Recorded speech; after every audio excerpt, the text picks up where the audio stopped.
का बहुत ही important topic tenses के बारे में डिस्कस करेंगे। हमने इंग्लिश कम्युनिकेशन सीखनी है, इंग्लिश में कैसे बात करनी है, तो इसको करने के लिए हमें जो ग्रामर का इम्पोर्टेंट टॉपिक टेंसेस है सीखना बहुत जरूरी है। So students, late us discuss about the tenses.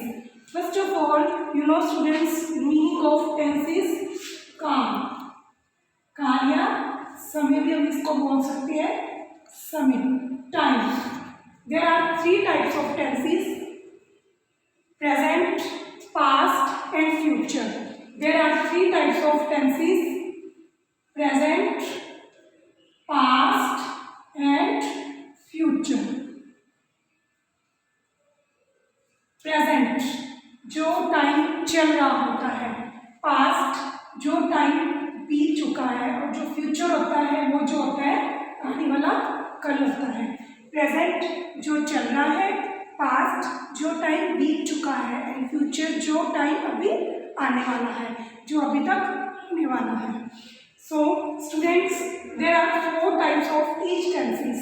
Present tense की भी 4 टाइप्स होती हैं, पास्ट की भी आगे 4 होती है, और फ्यूचर की भी आगे 4 टाइप्स होती हैं। So let us discuss present की 4 types: present indefinite tense, present continuous, present perfect and present perfect continuous.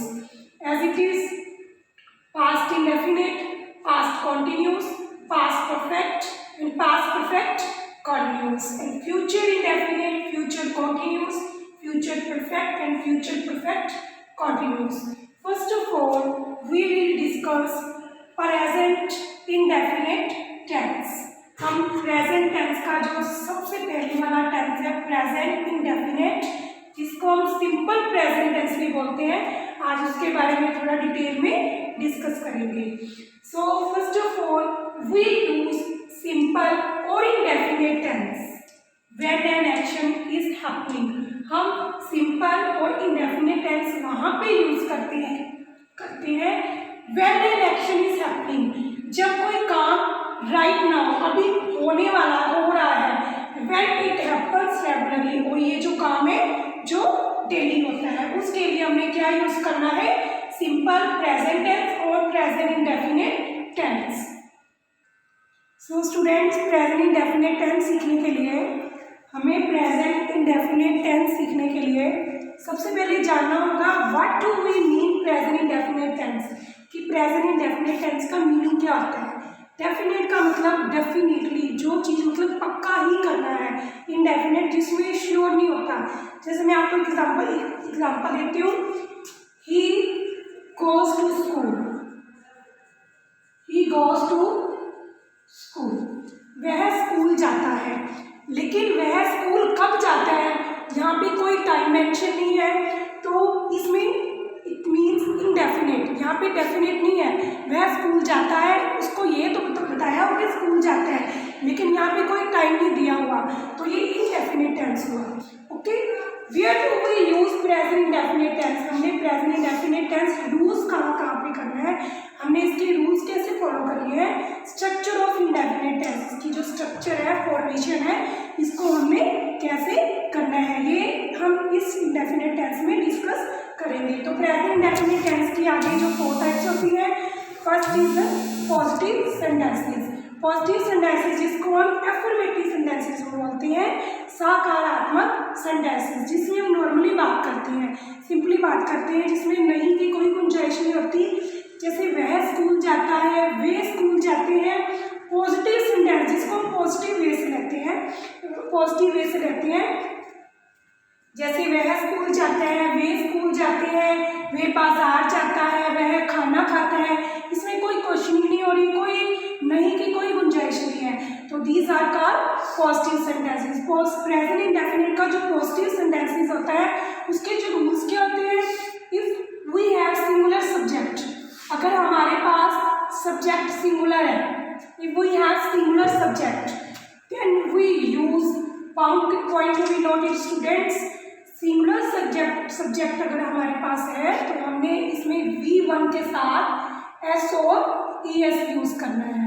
अगर हमारे पास सिंगुलर सब्जेक्ट है, तो हमने इसमें V1 के साथ S और ES लगाना है। कोई भी टेंसेस को सीखने के लिए किसी भी सेंटेंस की फॉर्मेशन करने के लिए आपको जो 3 फॉर्म्स ऑफ वर्ब के बारे में जानना आपके लिए बहुत जरूरी है। आपको वर्ब की फॉर्म्स है जो अच्छे से सीखनी पड़ेगी।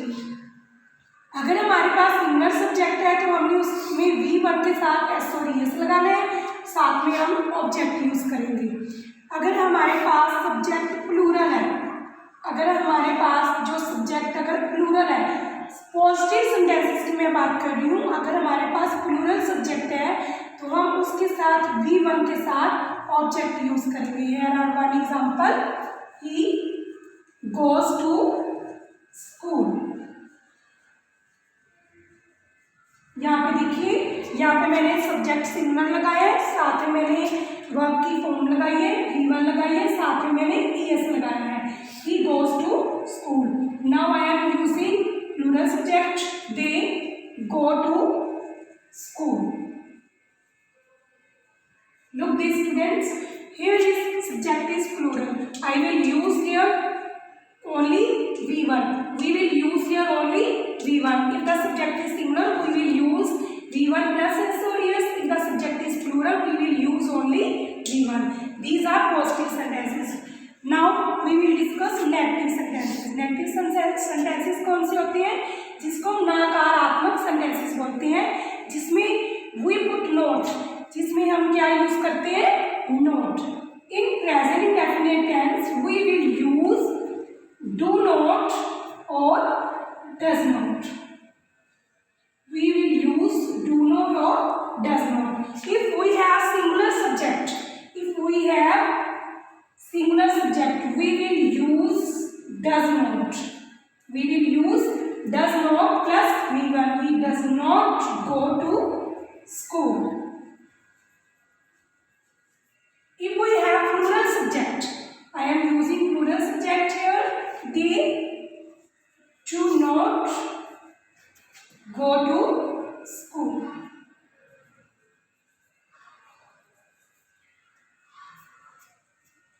Negative sentences we will use do not in plural subject. If the subject is singular, we will use does not plus V1. ठीक है, ये हमने डिस्कस किया था नेगेटिव सेंटेंसेस और पॉजिटिव सेंटेंसेस, सकारात्मक सेंटेंसेस और नकारात्मक sentences. Interrogative sentences, yes students, now we will discuss interrogative sentences. प्रश्नवाचक वाक्य, प्रश्नवाचक वाक्य जिसमें हम क्वेश्चन पुट करते हैं, प्रश्न पूछती है, जैसे वह क्या वह खाना खाता है, क्या वह स्कूल जाता है। ठीक है, तो इंटरोगेटिव सेंटेंसेस में जो रूल्स होते हैं, इसमें हमने क्या करना है, इसमें हमने डू डज को आगे लेके आना है। Do does plus subject plus V1 plus object. Here is one example, do they go to school, do they go to school and does he go to school। ठीक है, if the subject is plural, जैसे कि मैंने आपको पीछे भी बताया कि अगर सब्जेक्ट सिंगुलर है तो हमने डज लगाना है, अगर सब्जेक्ट प्लूरल है तो हमने क्या लगाना है? डू लगाना है। तो तब हमने V1 कर देनी है। These are interrogative sentences. Here is fourth type is interrogative negative. Interrogative negative, interrogative negative sentences में हमने रूल्स को जो फॉलो करना होता है वो है, इसमें हमने डज और डू को आगे लगा के डज ही, सब्जेक्ट के बाद हम लगाएंगे not, does he not plus V1 plus object, does plus subject plus not plus object. अगर सब्जेक्ट प्लूरल है तो then we use do, do plus subject plus not plus V1 plus object. These are the rules of interrogative negative sentences. Now student, I will write some examples of present indefinite tense, positive sentences, negative, interrogative and interrogative negative. First of all आप इसकी रेको कैसे करोगे कि ये present indefinite tense है।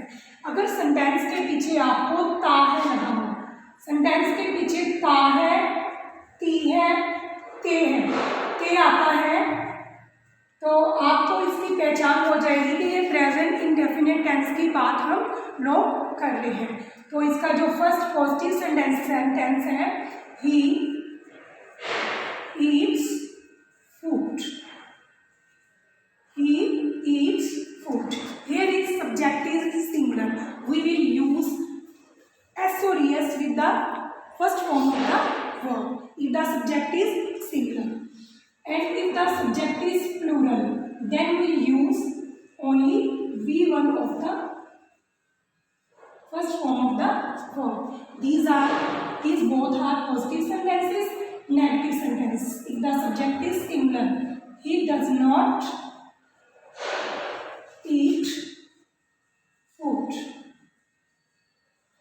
He does not eat food if the subject is singular, and if the subject is plural, they do not eat food. ठीक है, these are the negative sentences, and now interrogative sentences. If the subject is singular, we will use does in front of the sentence. Does he go to school? Does he go to school? Second is do they go to school? If the subject is plural, then we use does he go to school and do they go to school. Now fourth part is interrogative negative. Does he not go to school?